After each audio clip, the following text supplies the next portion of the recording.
Yang saya hormati Bapak belum datang, tapi kita menunggu beliau.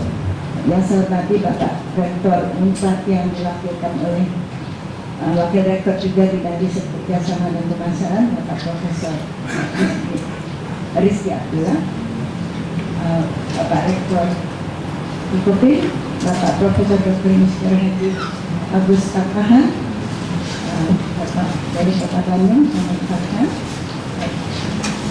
Bapak anggota DPR Bapak Mulyadi, Ketua Direktur Eksekutif LP3ES Bapak Fahmi, dan hadirin sekalian yang saya muliakan. Assalamualaikum warahmatullahi wabarakatuh. Salam sejahtera bagi kita semua.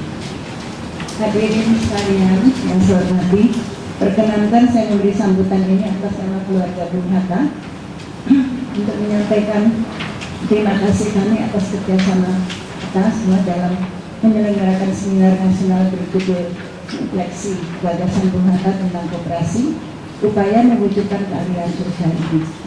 Lebih dulu saya ingin menyampaikan bahwa Yayasan Hatta adalah satu-satunya yayasan milik keluarga Bung Hatta. Kami bertiga, Ibu Bung Hatta, terlibat di dalamnya. Saya sebagai ketua Dewan Pembina, adik saya Gemala menjadi pengawas, dan adik saya Hadijah menjadi ketua Yayasan Hatta ini. Selanjutnya perkenankan saya menyampaikan bahwa Bung Hatta yang sejak mahasiswa berjuang sebagai aktivis maupun pemimpin pergerakan nasional untuk mencapai kemerdekaan Indonesia merupakan sosok yang tangguh dan mampu melihat masa depan dengan pikiran jernih dan tulus tentang kepentingan Indonesia.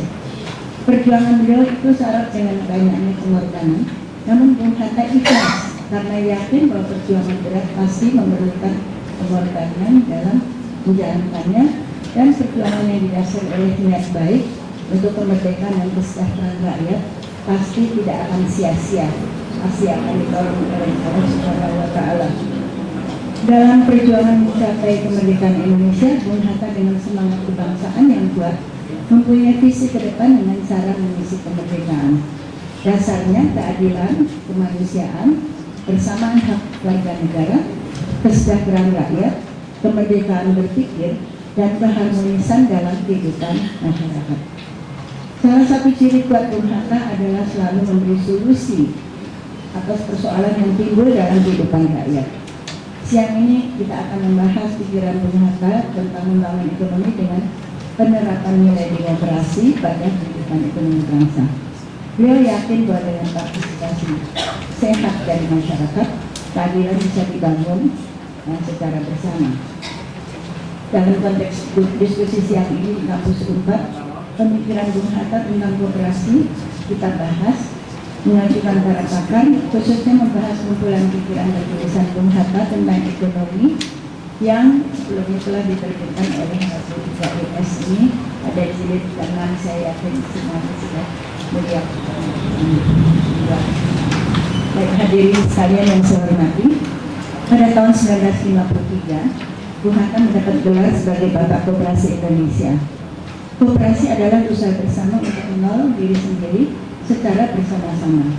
Maka koperasi pada hakikatnya adalah kerjasama, karena koperasi itu sendiri berarti kerjasama. Ini berarti koperasi anti persaingan, karena persaingan mengakibatkan ada di antara para petarung yang gugur, dan jika gugur itu berarti hilangnya aset nasional. Di Indonesia, sebagian besar suku bangsa yang menjadi rakyat Indonesia mengenal gotong royong, dan koperasi memajukan gotong royong. Bung Hatta menganggap koperasi penting sebagai bangun usaha untuk melaksanakan ekonomi nasional. Ketika para pendiri negara menyusun Undang-Undang Dasar 1945 dan Bung Hatta termasuk di dalamnya, beliau menjadi konseptor mengenai pasal 33 Undang-Undang Dasar 1945 tentang ekonomi nasional. Beliau menegaskan bahwa prinsip ekonomi nasional adalah yang berwujud ekonomi rakyat, dan bangun usaha yang tepat adalah koperasi.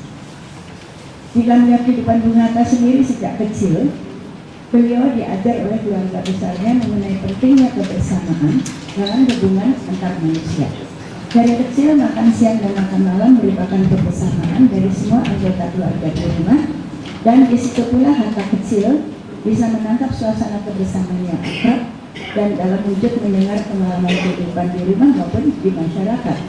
Seperti ini pula diajarkan oleh Bung Hatta dan Ibu Rahmiata, ayah dan ibu kami, ketika makan malam bersama, sehingga dari kecil kami tanggap terhadap masalah-masalah masyarakat, berbagi informasi dan perasaan mengenai hak dan kehidupan rakyat. Ajaran tentang kebersamaan dan gotong royong juga diterima Hatta kecil dari kakeknya yang merupakan saudagar dalam usaha angkutan pos, mungkin secara seperti PNE ya, atau Vicky begitu. Dari kakeknya dia belajar menghargai orang kecil, karena usaha angkutan pos adalah pekerjaan yang syarat dengan kebersamaan antara semua komponen pelaku kegiatan usaha, dari pemilik hingga pengurus kereta kuda, pengurus sais dan sebagainya. Ya. Dan tentu pemelihara kuda menyusun dan kerjasama. Kata kakeknya, kita harus menghormati para pegawai kita. Tanpa mereka orang kecil, di usaha kita tidak akan hidup lama. Sekali lagi, kebersamaan dan kerjasama dalam satu tujuan, kesuksesan dengan memperhatikan kesejahteraan pegawai adalah kunci utama dari keberhasilan usaha. Hatta juga melihat bagaimana masyarakat di Bukit Tinggi bekerjasama dalam usaha ekonomi mereka di pasar, di sawah, dan dalam membangun berbagai fasilitas bersama di desa, di kampung nasional. Kebersamaan dan kerjasama sekali lagi dijumpai oleh pemuda Hatta ketika belajar di Rotterdam dan masuk Perhimpunan Indonesia (PI). Para anggota PI menyadari bahwa mereka belajar bukan hanya untuk bekerja, tapi karena juga harus mempunyai landasan atau modal kemampuan untuk paham bagaimana ilmunya memimpin negara. Karena itu Bung Hatta yang belajar ekonomi mengambil mata kuliah lain seperti hukum kolonial, administrasi negara, keuangan dan moneter dan lain-lain yang berguna sebagai bekal tentang jika mereka menjadi pejabat negara apabila Indonesia merdeka. Jadi bagi mereka belajar itu untuk nanti kalau Indonesia merdeka menjadi pemimpin negara yang mengelola negara. Jadi mereka harus mengisi diri mereka dengan ilmu-ilmu yang sesuai dengan apa yang mereka pelajari. Selain itu, para mahasiswa anggota PI dalam pertemuan rutin mereka juga sering berkumpul dan mengatakan jika Indonesia sudah merdeka, kita menjadi pemimpin, apa yang harus kita ketahui. Dalam satu rapat, mereka membahas tentang negara-negara Skandinavia, terutama Denmark yang berjaya dengan sistem kooperasinya. Maka mereka meminta Hatta dan Shamsi yang dua-duanya belajar ekonomi untuk meninjau ke Denmark. Caranya bagaimana? Lagi-lagi muncul prinsip kebersamaan.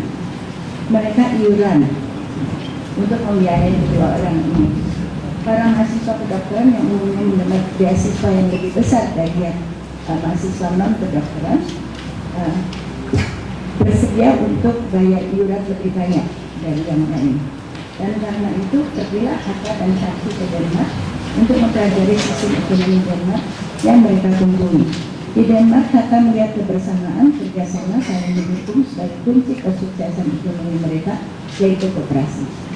Kemudian pada tahun 1931, Bung Hatta sudah menjelaskan dalam buku kecilnya Ke Arah Indonesia Merdeka bahwa kerjasama gotong royong sudah ada dalam kehidupan bangsa Indonesia. Beliau membaca banyak di perpustakaan kampusnya di Rotterdam dan juga di daerah di kota-kota lain, juga di luar negeri, mengenai Indonesia, Hindia Belanda saat itu, dan mengetahui bahwa kebersamaan muncul dalam hampir semua kehidupan suku-suku bangsa di Indonesia, bukan hanya di masyarakat Minangkabau. Jadi Bung Hatta memang orang yang suka baca. Maka Bung Hatta berkesimpulan bahwa demokrasi asli Indonesia adalah gotong royong, kebersamaan dan kerjasama. Koperasi yang dilihatnya di Denmark juga syarat dengan kerjasama dan saling tolong gotong royong. Maka itu Bung Hatta mendesain sistem ekonomi nasional dalam Undang-Undang Dasar 1945 yang berdasar ekonomi rakyat dan bangun usaha yang tepat adalah koperasi karena prinsip kebersamaan dan wujud gotong royong dilihat dan dibacanya dalam kehidupan bermasyarakat di dalam kehidupan berbagai suku bangsa di Indonesia. Jadi ini berarti sejak muda Bung Hatta membangun desain ekonomi sesuai dengan yang baik untuk Indonesia secara sosiologis, ekonomi rakyat ya. Jadi yang cocok adalah koperasi, bukan sistem kapitalisme, bukan sistem liberalisme, maupun bukan sistem komunisme. Desain ini asli pemikiran Bung Hatta. Jadi beliau mempunyai buku-buku tebal tentang kapitalisme, liberalisme dan komunisme, tapi beliau mengatakan yang cocok adalah demokrasi asli Indonesia itu adalah koperasi yang menciptakan ekonomi rakyat dan koperasi. Sekali lagi saya ingin menegaskan bahwa sebagai pemimpin, Bung Hatta selalu menanamkan bahwa kerjasama gotong royong, saling menolong dan saling dukung untuk maju dilandasi oleh musyawarah dengan karena mufakat adalah prinsip yang melandasi Bung Hatta yang menjadi konseptor untuk pasal 33 Undang-Undang Dasar 1945. Jadi konsep yang beliau bangun bukan asal comot dari pendapat orang atau karena ingin meniru-niru negara lain yang sukses, tapi karena ada prinsip yang cocok dengan kehidupan orang Indonesia yang sejak berabad-abad yang lalu sudah hidup, yaitu suasana gotong royong, musyawarah mufakat antara para datuk, penghulu adat dalam musyawarah mereka yang didengar rakyat, disepakati dengan musyawarah. Seperti kata pepatah Minangkabau, saya ini orang keturunan Minangkabau lahir di rantau ya, boleh air dan buah, boleh sate dan mufakat. Artinya bulat air karena bambu, bulat kata karena mufakat. Jadi kesepakatan itu, musyawarah mufakat itu sangat penting dan itulah kebersamaan. Sebagai penutup saya sampaikan bahwa ini dalam kehidupan modern masa kini kebersamaan dan kerjasama justru sangat diperlukan. Kini dunia masih makin maju, tapi juga berada dalam suasana kompetisi yang sangat kental. Selain itu sudah terjadi interdependensi, tapi di pihak lain terjadi interdependensi yang sudah cukup lama antara negara-negara maju maupun antara negara maju dengan negara berkembang. Nah, karena itu heboh mengenai kenaikan tarif oleh Presiden Trump berdampak luas dan munculnya kekecewaan di perdagangan internasional. Inilah yang perlu disimak jika kebersamaan dan kerjasama tidak dipertimbangkan dengan seksama dalam kerjasama perdagangan dan kerjasama ekonomi nasional. Jadi saya berharap bahwa kita membangun koperasi, kita harus betul-betul menjaga supaya kerjasama gotong royong menjadi kekuatan rakyat dalam membangun koperasi. Sekali lagi terima kasih atas acara ini. Semoga kita dapat secara bijak mengelola koperasi Indonesia dengan menerapkan prinsip kebersamaan dan kerjasama yang sudah ada dalam nilai budaya suku-suku bangsa yang merupakan beragam etnis namun satu bangsa Indonesia. Sekianlah, wassalamualaikum warahmatullahi wabarakatuh.